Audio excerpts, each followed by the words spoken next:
Eta publizitatearen aurretik esan dizuegu, ezta? Euskal Herriko surflaririk garrantzitsuenetariko bat izango nuela hemen, gonbidatu bezala, eta gainera helburu bat du bere burua. Neguko o Europako olaturik handiena hartzea, hori irudietan grabatu, eta gero Kaliforniako XXL edo Big Wave Awards sarietara bidaltzea. Bertan saritzen dutena zer den, ia nork hartzen duen urteko olaturik handiena. Eta hori da bere asmoa, bere izena, Asier Munien, Zarauztarra.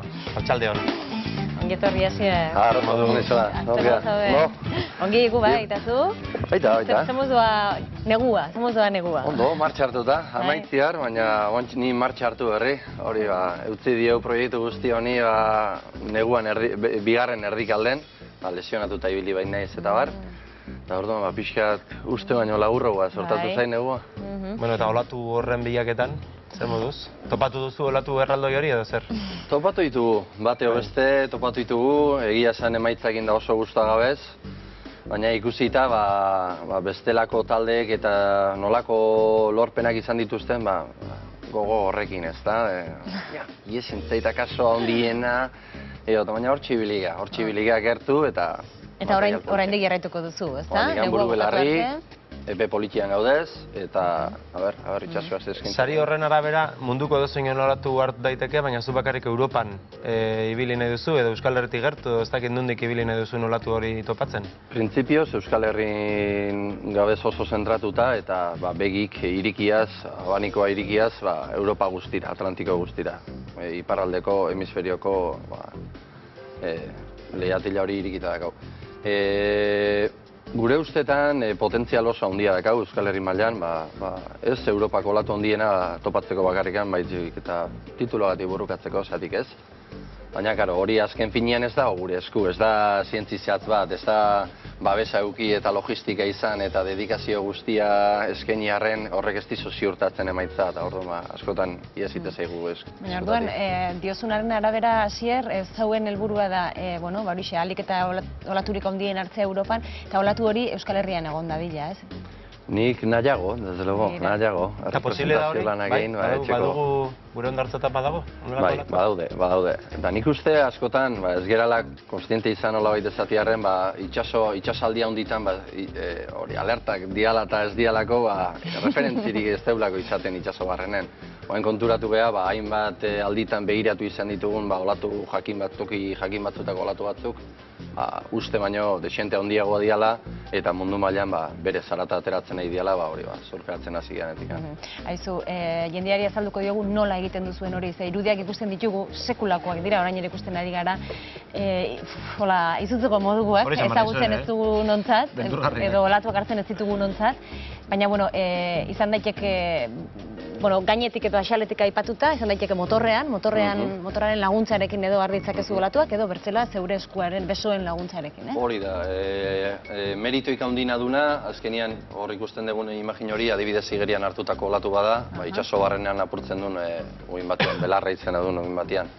Gu beti primatzen dugu eta guretzako meritoik handina du igerian hartziak, ez da, inungo medio mekanikoik gabe. Baina horrek arriskuare askotan handiagoa suposatzen du eta horregatik balantzan jarri behar dituzu norbean integridade fisikoa eta emaitzak eta bar. Eta, ize zagarra edo itxaso piketua baldin badabil, adibidez, are erokeiago izango zen, igerian sartzea. Motorraren laguntzarekin edo, ez? Sartu baina olatuak gero zubakarrik duzu. Bestalde baditugu bere bai, arago juten danean aizia eta bar, itxasua sakartu egiten danean, ezin da ez motorran laguntzaz, ez igerian. Lehen esan duzu Asier, beste taldeek egin dutena ikusita berba da, ez dakizula saria lortzerik izango duzun ala ez, baina olatu handienaren sariketa horretan, 8 aldiz izendatua izan zara, eta okerez baldin banaiz, Europako izendapen gehien jaso duen surflaria zara zu. Bai, printzipioz, medaia txoien nola baita esatiarren alde ditut. Baina bai, badira, Dominak, izendapena, ez? Hau azkeren batean olatuaren oskarra bezalakoa da, ez? Olatu handienaren oskarra bezala, ez? Hala diziote. Baina, egia zanik, ni guztuan hau. Eindako lana ikusgarria izan da, eta hori ikusita jendia ze harrera izan duen, ze espektazio sortu da, horren inguruan da bar, oso kontentu gaudez. baina aldi berian saiatu geha inbertitzen dedikazio eta denbora hori olatu gehiago edo berriak topatzera. Horregatik askotan entzun izan da, igual bidaian genbiltzala, baina gero azken finean emaitzaik ez da ikusi. Horren atzean hori bilaketa hori dago, ez da hor lan guzti horren atzean hori dago. Askotan ez da reflexiatu ateratzen, toki hori ezautu inberdezulako, bertan bildu berdian baldintzak ezautu inberdituzulako, eta horrek eskatzen duelako dedikazio asko, baldintza ezberdinetan ikusi, eta karo, askotan etxetik urrun tokatzen da, eta baditugu informazio nahiko privilegiatuak urren urtean argitaratzeko asmoa ditugunak. Begira. Hala ere, horrekin, aipatu duzun horrekin lotuta, lehen kameren atzekaldean ere erran diguzu, Europan olatu hundi horik topatzea eta munduko beste xokoetan, ez dakit Hawain edo Australian edo ez dela gauza bera, eta zuek surf estilo horri Europako honi egin nahi diozuela kasu eta zeuen bidea hori dela. Zergatik hori? Bide hori hautatu dugu printzipioz jorratzia, ez dugu deskartatzen irterak mundu mailan eta bar, baina esaten izun bezala daudez hainbat olatu mundu mailan kontsiderazio oso garrantzitsua astuna duna, eta urtero nominatuak edo finalistak izaten dian olatuak eskaintzen ditunak. Toki jakin batzutan, Hego Afrikan Dow Jones dan bezala, Californian Mavericks, Hawaien jauzeko olatu famatu gura. Olatu horien artean azkenean banatzen da, esan dezagun, pastelaren 3 laurdenak. Baina beste laurden bat badago beti, eta hortxe ibiltzega laurden hortan, hainbat aukera sendo baditugu Europa mailan eta horrein nahi diogu heldu. Bide zailenetik joan zarazu. Bide zailenetik, baina ez da ensailarez, zeatikan, porque geoan ze pasatzen da, hain evidentia danean, baldintza jakin batzutan, toki ezagun horietan, olako olatuak altxako dianak, kontu izan behar dugu, talde guztiak gara saltzen diala. Orduan, bertan egon arren eta bertan eman arren urteko olaturik handina okazio hortan, ez du esan nahi zeuri daukateko zaizunik edo... Kompetentzia altuagoa dela. Kompetentzia altuagoa da, hemen berriz gutxi batzu geha, alkar lagundu itegea, han berriz, piki hori, askoz ere... Bertze estilo bat da zeuena, baina hor, era berean, zeuen kasuan, probabilidade aldetik ere, dedikazioa sekulakoa izan da ere, probabilidade aldetik, olatu hori hartzeko probabilidade txikiagoa duzu ezuek. Hori ez da baloratzen, horrek ez du balio erantzi bat sari hauetan? Badaude beste bi modalitate, batak urteko zurlaria saritzen duena, eta gero bestiak nork egin duen lan gehien, nork eraman duen trajektoriek gogorrena edo profesionalena nola egitezatiarren, zein moitu dan itxasaldi guzti eta oso zorrotz eta oso estrategikoki. Hori saritu izaten da, baina hori ez da posible kontrolatzea Europatik ez dakite gu geu nola egean bustitzen, nola egean botatzen, itxasaldi bakoitzetara, zenbat ari gehan, zenbat ordu lagatzen dion lo SITI, eta bar, ezta? Gaina hori da modalitate bat, azpisari bat, hau da, sari nagusiak hori ez du kontuan hartzen sekula, ezta? Kontatzen ari zaren arabera, badirudi hau dela pixka perretxikotara jotea bezala, ez? Inork ez diola besteari kontatzen nun dagoen olatu handia, ez? Inork ez dio esaten besteari non topatu duen onjo erraldoi hori, bazpa ere dano eskutuan, olako zerbait badago hemen, Eta ez olatu handita bakarrik ez da joan behar, olatu txikitatik, eta zapaia jo arte. Ez da, perretxikotan bezala, ez da? Hori horra. Badago, zuen artean. Beti guztoko izaten dezu lagun artean banatzia sesio epikoak eta bar, ez da? Baina gero talde hori jaz sendotu ezunean, zertako saldu eta gonbidatu denak etortzea, baina azkenean horrek ere bestelako abantailak eskaintzen dizkizu. Gu gure kasuan gonbidatzen ditugu Irlandako lagun batzuk eta bar, eta gero Irlandara bueltatzen gainen beraien iritzia dugu, beraien logistikakin eta babesakin kontatzea daukagu, eta horrelako bideak, bide txindorrak hautatzea abantaila batzuk eskaintzen dizkigu. Lehen arestian belarra aipatu duzu, hori Ipar Euskal Herrian dago, gerrazpaldiman naiz? Bai, hori da. Donibane paren, pare bat kilometro eta itxasorantz barren eratuz. Eta bertzeren bat horrela Euskal Herrian aipatzekoa? Bai, badaude beste olatu garrantzitsu batzu, nik uste esanguratzen hau izango litzakela, belarrako hau. Oso baldintza delikatu ditu, baina baldintza horiek biltzen dianean, munduko olatuik handienak sor ditzake, eta azken alde jundan hastian eman izan da bezala, duela 10 egun eman zan bezala. Baina gero bestalde baditugu beste potentzial handi batzuk porai izkutatuta, Igeldo Azpin, Agit izenekoa, Planeixa ditzen dioten Playa Gris, Zumaiatak eta Jarten, bada hori bai Meñakoz, nahiko lehenda, nahiko zaharra dena, ez da? Beste olatu txori, gehien bat igerian hartzeko eta bar, da badaude potentzial politia dugu. Zer ikusten dugu zure kamisetan babesleen laguntza duzula, hoien babesa duzula. Azken aldian, hemen Euskal Herrian irtetzen ari dira gainera izen garrantzitsuak, surflari garrantzitsuak, gazteak ere badirudi indartsu datozela. Ez dakit hori gure sentsazioa den, ala Euskal Herritik kanpo ere, horrela ikusten gaituzten euskaldunok, edo zaituzten zuei? Ez dakit nola zaudeten, euskalduna izatea zer den surfaren munduan? Pixka bat aigea tostada jaten, ez da, galiarrei. Oain euskaldunok bilakatu geha surfan esparruan behintzat, pixka bat galo, xamar.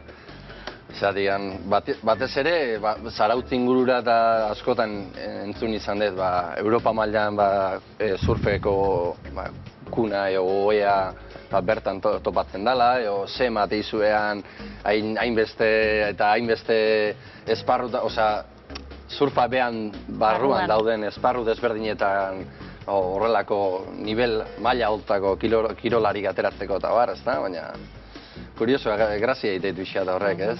Galuan... Horren egia da, hori. Hau da, Euskaldunak. Hor dago. Ez te guztoko lore asko botatzia buru baina hori ezate dute, hori ba. Bai txapelketa aldetik, bai surflari libre bezala, eta bai olatu handien munduan, Europan historian gauza jakin puntual garrantzitsu egiten jungala. Horrek, behar bada, gero eta gazte gehiago surfean aritzeak ekarreko luke estereotipo horren puskatzea, ez? Surfista, surflaria, garai batean zerekin lotzen genuen, ez? Eta pijoa, eta ez? Ez dakit, hori ja nik uste aldatu da. Bai, pijoan kontu hori nik bizi izan dut, eta hainbat urteetan, baina gaur egun nik uste aidala apaltzen. Ja, lehorrea dira geha, baita bazarritatik surflariak egesten teskigu, ni neu bertatik nator, gezurra ditu dio, baina handi nator.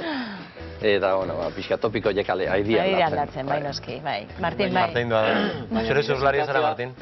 Ez, baina lagun surflaria dauzkat, eta atentzia ematen dit nola hazi den surfa, ez? Lehen pijo hasi ez, azken finean, olatuak hartzen egoteko, denbora behar da. Eta esan nahi dut, duela...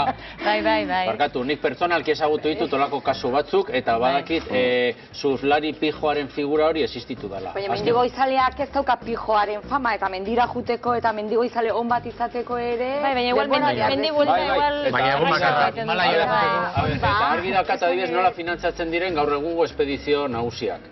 Eta da, azken finean, mendizale batzuk modelo profesional bihurtuta. Azkenean, euren diru sarrera nagusia modelo profesional bezala aritza da. Baina nire galdera zan, hain zuzen, nondi finantzatzen da hori, ia horren beste praktikante daukan surfak edo ez dakit komunikabidetan izan duen proiekzioagatik dan, azkenean horren beste jende egoteko, ez dakit Ego Afrikako zein puntan, kamarak, ez dakit zeka txarro hor olatuak hartzen, olatuak eta irudiak eta baratzeko, horrek pila bat eskatzen du. Nire sentsazioa da, surfa profesionalizatu dela, profesionalizatzeko handitu dela, eta nire galdera zan pixka hori, horrek isla daukan, horren beste praktikante berri dagoen, edo hori zer dan, hori zan nire zera.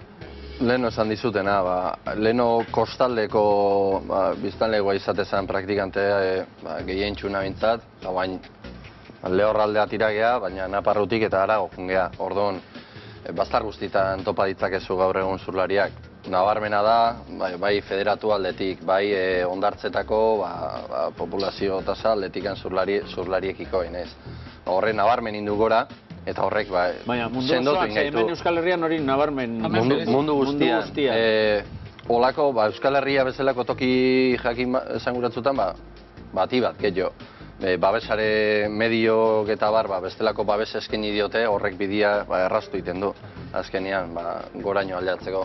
Nik uste oraindikan urrunago jungo gehala, desarrollo aldetikan, eta Gauza gutxi Eta babeslea aipatu dugu Arestian Basque Team, ez dakit zu momentu honetan, pozik zauden, Bai, noski. bai. Zezango edo. Bai, ez.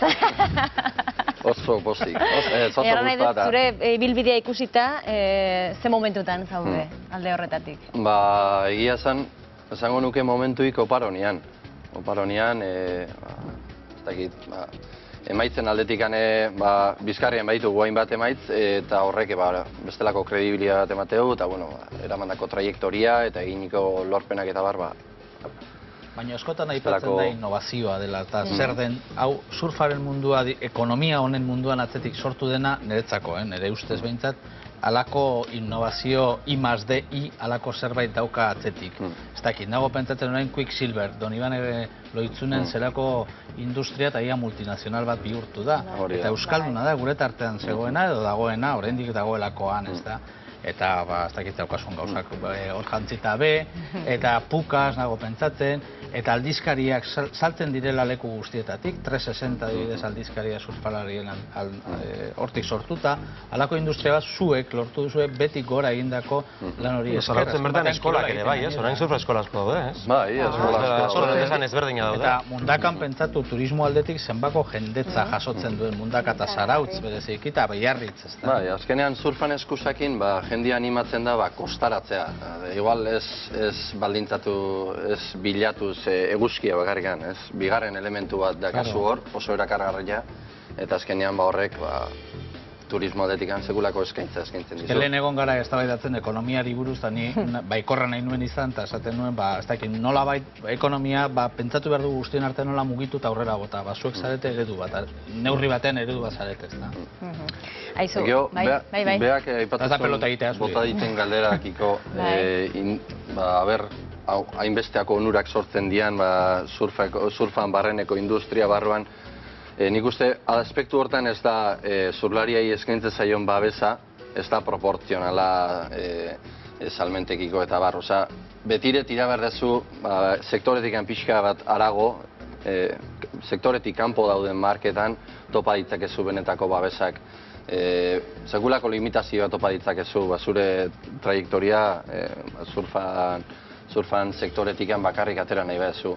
Bertan topatuko dituzu laguntza guztik bidaiatzeko eta txapelketa horren inskripzioa egiteko eta baina gastu guztiak babestea, azkenean Europa mailan badaude asko, baina ez hainbeste. Eta ez ditut nahi mutil gazteek desmotibatu, animatu nahi ditut gehiago gogorrago egitea, hori baldin bada berain ametsa, baina ez dezatela pentsa toalla zabaldu ondartzan, bainotxo bat eman, lagunekin egon, eta hori da. Lan guztietan bezala azken batean, goraino iristeko lan egin behar duzula legia, ez da? Aizu, Asier, izendapenak noiz jakinen ditugu? Apirilean erdi aldetik aurrea ateratzen dira. Zeremonia 22an, 20 gutxian. Azte santu buelta hortan, ez?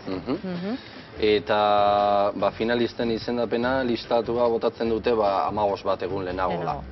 Alegia, apirila hasieran ekuiko ditu. Adi jarraituko dugu, ikusiko dugu izendapen horien artean zauden, eta gero ea sari preziatu hori lortu duzun.